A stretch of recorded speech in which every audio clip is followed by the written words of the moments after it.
Welcome, my ever faithful internet audience. This is Devang Pujit Roy from BAE 360, here to give you a gist about what's going on around you. So let's get into it. Aftershocks of Beirut explosion.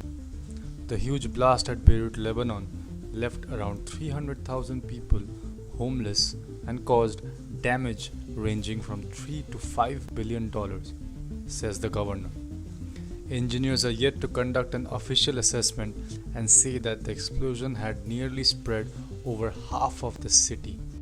Marwan Aboud, the Lebanese governor, says, and I quote, "I think there are between 250,000 and 300,000 people who are now without homes, and there have been really high cost damages." Ayodhya relives Ramayan days. As Prime Minister Narendra Modi performs the Bhumi Puja at the newly built Ram Mandir, we see a joy spreading all over the country's population. From blowing conch shells to the streets echoing with the chants of Jai Shri Ram, the people of country got immersed in a religious fervor as the foundation laying ceremony of Ram Mandir got underway. Places turned into community television spots when people gathered together to watch the live telecast of Modi ji performing Bhumi Puja on big TV screens. Many recall that these scenes were similar to the ones quite common in the late 1980s when Ramayan serial was telecast on Doordarshan and people used to gather at few houses and shops having TV sets to watch together. India's COVID-19 recovery rate rises and fatality rate falls. Total of 51,706 patients have recovered from COVID-19 in India in the last 24 hours, making the recovery rate rise to 67.19% on Wednesday, while the fatality rate drops down to 2.09%. Our country is finally in its path of healing. For us to maintain this course, we need to be more careful and a little bit more patient, and we will be able to overcome the pandemic in no time. So for everyone, stay home and stay safe. There may never be a silver bullet for COVID-19. The Director General of WHO, Tedros Adhanom Ghebreyesus, exhorted all nations to enforce extreme health measures such as masks, social distancing, sanitizing, and testing. There are a series of vaccines undergoing stage 3 clinical tests and would be available to the people in a short period of time.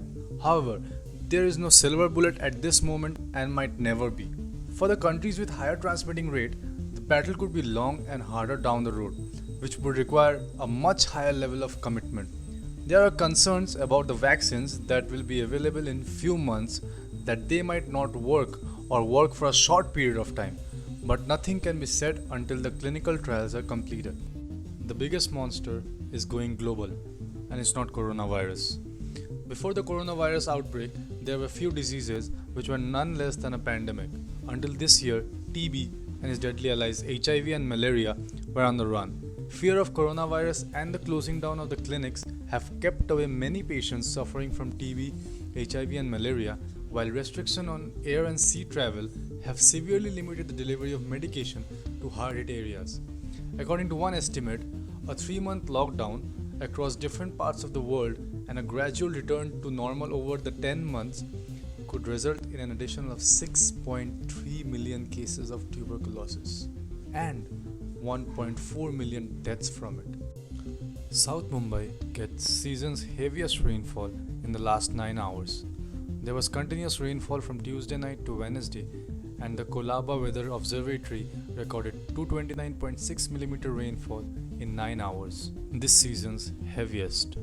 The Mumbai police and the Chief Minister appealed to the people to stay indoors and not to venture unless it is necessary. The heavy downpour affected parts of Mumbai, Thane and Palghar districts, affecting local train and bus services due to waterlogging. A red alert was issued for Mumbai, Thane, Palghar, Raigad, Pune and Nasik districts of Maharashtra. For Mumbai it was only for Wednesday and extended till Thursday for the other remaining districts. Forest officials in Rajasthan suspended after 2 tiger deaths in 10 days. The state government has suspended Chief Conservator of Forest Anand Mohan along with his 2 subordinates on the ground of negligence in the discharge of their duties. 2 tigers had died in the last 10 days at the Tiger Reserve.